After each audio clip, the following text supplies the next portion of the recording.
Hey guys, hope you all have been well. Welcome back to my channel. On today's video, I'm going to do something I haven't done yet with my MAC lipstick collection, and that's to talk specifically about the finishes. However, I'll only be going over the finishes that I have experience with. I've never worked for MAC and I didn't read into what each finish is, so it's purely based on my opinion and my experience. So if that sounds like something you're interested in, I hope you decide to stay tuned. The first two finishes I'm going to go over are their matte formulas. Now I've tried their retro mattes and I've tried their traditional matte finishes. MAC's retro matte finishes are basically the bullet version of liquid lipsticks, and what I mean by that is it's a very drying formula. It's the type of lipstick that has no transfer to it, meaning if you put it on and let it set, it won't budge, it won't go anywhere, and they're very flat, so there's no shine to them. This formula happens to be MAC's driest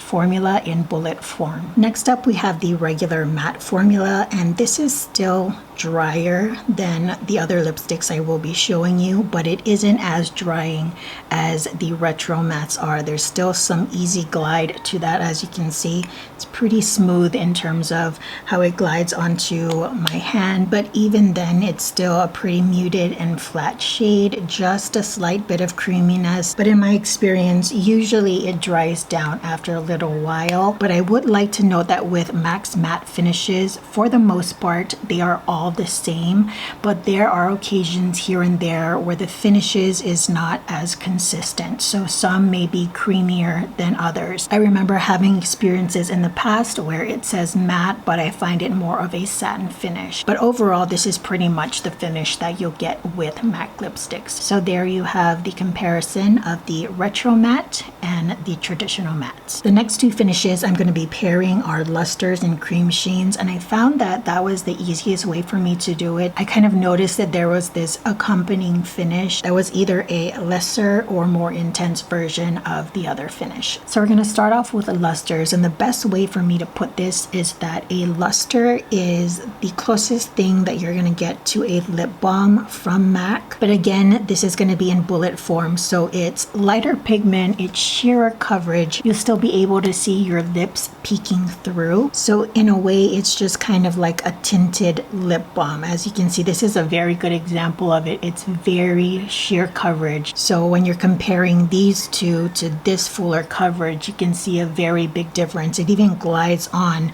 like a lip balm, so kind of reminiscent of if the lipstick had Vaseline in it. From here you can see how high shine that is, but shine in the sense of it looks glossy or wet as opposed to like having shimmer within the product. Moving on to cream sheens, I believe cream sheens are just kind of a little bit more of an intensified version of a luster, and you'll see what I mean by that.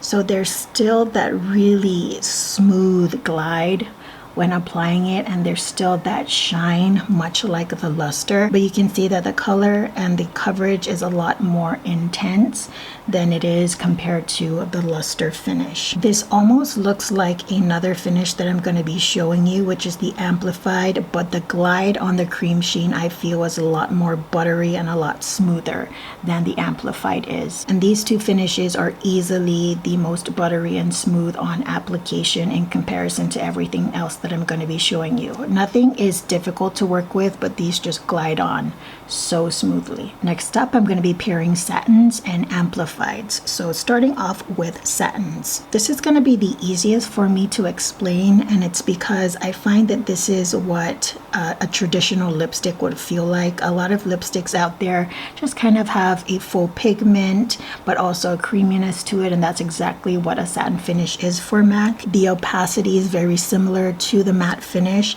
but it's just got a little bit more of that creaminess and glossiness to it when I'm applying it. So basically a creamy lipstick, and the satin finish happens to be my favorite out of all the different finishes. I just feel it's the most comfortable, but I also get a lot of payout with the color. Now we have the amplified finish, and this is what I would call a hybrid of the satin and cream sheen finish, so a combination of these two. It has the punch of a satin lipstick in terms of the intensity of the color, and it goes on more like a traditional lipstick as compared to these balmier textures, but in comparison to the satin lipsticks, this has a higher shine payout. So you'll be able to see a lot more of that glossiness in the amplified than you would in a satin. Satin's kind of like a soft gloss, whereas this you can see the shine. So a combination of this two would create the amplified finish. So what I think I'm going to do is just use the underneath here to show you the last two finishes that I have. All right, change of plans. I think I'm going to go across the top because you'll be able to see the shine a little bit better. But here you have the frost finish, and this finish is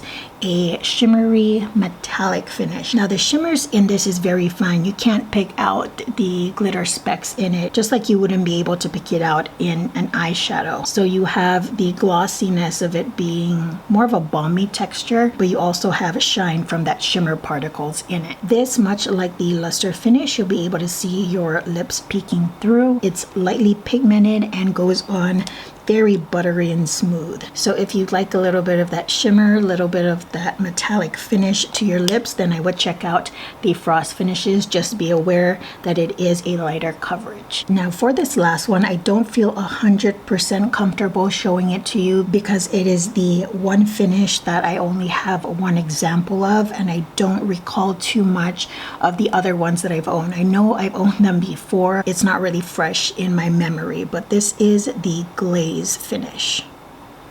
And the closest finish I can get to it is the frost. As you can see, the opacity of color, like the pigment of the color, is pretty much the same. It's very sheer coverage, reminiscent again of this luster finish. You can see that they're very similar in the way that they show up in terms of their color pigment, but also in their shine quality. They're pretty much the same thing. So here's what I'm gonna say, and I feel the most comfortable saying and sharing with you guys in terms of, you know, being able to provide you with information. This is just high shine, no shimmer. This is high shine with shimmer. This is high shine with slight shimmer. But all three finishes have that balmy look and feel when applying them onto the lips. And so here we have all the different MAC finishes, at least the ones that I feel comfortable sharing with you. Run down one more time: retro matte, traditional matte, luster, cream sheen, satin, amplified, frost, and glaze. I really do hope that you found this video informative, helpful, gives you a better idea of what the finishes are. I know sometimes the most important thing is how comfortable it feels on the lips or what the payoff is, and then from there deciding the color. So I thought that this might be a helpful video for you guys out there who are on the hunt for a MAC lipstick based on the finishes. Thank you so much for joining me. Until the next video, I hope you all are doing well, taking great care of yourselves. I will see you all next time. Bye guys.